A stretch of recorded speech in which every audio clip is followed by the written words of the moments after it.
మొదలు ఇంద్రుడు వచ్చిండు ఐరావతం మీద నేను తిరిగి వచ్చిన నీ బిడ్డని అన్నాడు. అయిపోయిన పెళ్లికి బాజాలు ఎందుకయ్యా, నా బిడ్డకు పెళ్లి అయింది, వెళ్ళిపోయింది అత్తగారింటికి అన్నాడు. అప్పుడు ఇంద్రుడు అనుకున్నాడు, నేనే భూమి చుట్టూ మొదలు తిరిగి వాడెప్పుడు తిరిగిండు గౌతుడు అని. భూమి చుట్టూ తిరిగానంటే బిడ్డ నువ్వు బుద్ధి లేక తిరిగిరాని పోయినావు. నీ భూమిని సృష్టించింది నేను. బ్రహ్మపీఠము చుట్టూ తిరిగి బ్రహ్మ భారతికి నమస్కరించినా భూమి చుట్టూ తిరిగినంత పుణ్యమే. తల్లిదండ్రి చుట్టూ తిరిగి తల్లిదండ్రి పాదాలకు నమస్కరించినా భూమి చుట్టూ తిరిగి వచ్చినంత పుణ్యమే. ఒక ఆవు చుట్టూ తిరిగి ఆవు పాదాలకు నమస్కరించినా భూమి చుట్టూ తిరిగినంత పుణ్యం అన్నాడు. అప్పుడు ఇంద్రుడు అనుకున్నాడు, నాకు దక్కని ఆడది ఇంకో మొగోనికి దక్కినా చిక్కినా నేను ఓర్వా. గాయపడ్డ పులి అవమానపడ్డ ఆడది పగ తీర్చుకోక మానదు అంటారు. తప్పకుండా ఓనాడు కాపోతే ఓనాడు ఆల్యను మానభంగం చేసి నా మనసార దాన్ని రతి చేసి నా కోరిక తీర్చుకోకపోయినట్టయితే నేను ఇంద్రుణ్ణి కాదని వెనుకకు మర్రిపోయింది. వచ్చిన దేవతలంతా వెళ్ళిపోయింది.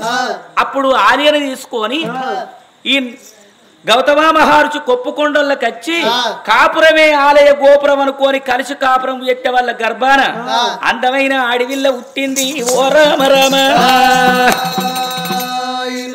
ఆగో ఆ పిల్ల పేరే అంజలి దేవని పేరు పెట్టుకున్నారయ్యా ఓ పెద్దలాల. ఆ పిల్ల 7 ఏళ్ల బాలయింది. ఒక్కనాటి దినమందు ఇంద్రుడు అనుకున్నాడు, నన్ను కాదని అమృతము దాగిన అయ్యను కాదని మంచిళ్ళు దాగిన మానవుణ్ణి పెళ్లి చేసుకున్నది హాల్య. అది ఏపాటి సుఖపడుతుందని అంజనం పెట్టి చూసిండు. భర్తతోని కలిసి కాపురం చేసి ఒక్క బిడ్డనుగా అన్నది. ఇప్పటికైనా దాని అందం చెక్కు చెదరలే. నేను తప్పకుండా పోయి దాన్ని ప్రేమించి వస్తానని ఇంద్రుడు ఐరావతం ఎక్కి వస్తాడు. రాంగ సూర్యుడు ఎదురయ్యిండు. ఇంద్ర ఎటు పోతున్నావు అని ఆల్యను మానభంగం చేయడానికి అన్నాడు. ఆనాడు నేను కూడా భూమి చుట్టూ తిరిగిన కదా, నేను కూడా అత్తప అన్నాడు. చంద్రమండలం కలిసింది. చంద్రుడు అన్నాడు, అన్నయ్య ఎటు పోతున్నారు? ఆల్యను మానభంగం చేయడానికి. నేను కూడా అత్తప అన్నాడు. ఒక్క ఆడిదాని గురించి 3 మొగోళ్ళు ఆశపడి వస్తున్నారు. నడి రాత్రి అర్ధరాత్రి వచ్చేవారకల్లా 2 మొగల పక్కల బిడ్డను పెట్టుకొని వాళ్ళు వండుకున్నారు. మరి భర్త పక్క పొంటుండగా పక్క పొంటి బిడ్డుండగా దాన్ని ఎట్లా ప్రేమించవచ్చు? ఈ భర్తను వాపన్నని చంద్రుడాను తెల్లార సుక్కైపడు, సూర్యుడాను కోడి పుంజై కూతబెట్టు. తెల్లవారిందని గౌతుడు ఆమె పక్కలకెళ్ళి లేచి పూజకు పోతాడు.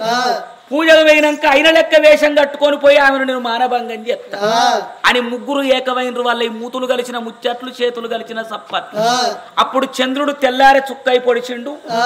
ఆ సూర్యుడు కోడి పుంజ అవతారం ఎత్తి కొక్కరోకో అన్నాడు. ఉలికిపడి లేచిండు గౌతుడు.